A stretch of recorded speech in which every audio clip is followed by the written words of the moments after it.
Og bedst som jeg troede, jeg var nede i de allermest mørke Egypten, så var der danske stemmer i elevatoren. Det var Jan og Peter, som er taget ned for at lave en boreplatform i Egypten. Goddag, hvorfor er I taget herned?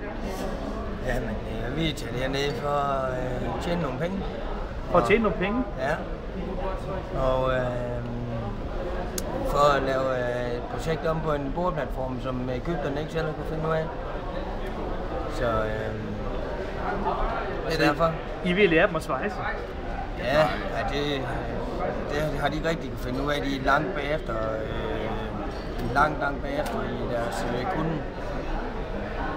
Jan, har I oplevet noget spændende hernede i Egypten? Stort set ikke. Stort set ikke? Stort set ikke, nej. Nej. Det har været arbejde hele tiden. Hele tiden? Sove og arbejde, så det har vi ikke. Hvordan har det været sådan at omgås med egypterne? Jamen, egentlig har det været minimalt, hvad vi har omgået, fordi at når vi har, Peter og mig arbejder nat for det job her, og vi har så set ikke haft en stor kontakt til lokalbefolkningen overhovedet.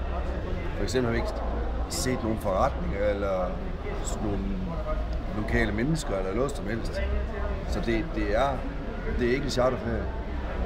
Jeg er egentlig glad for, at jeg rejser, som jeg rejser, og ikke som I gør. Ja, det er godt forstået.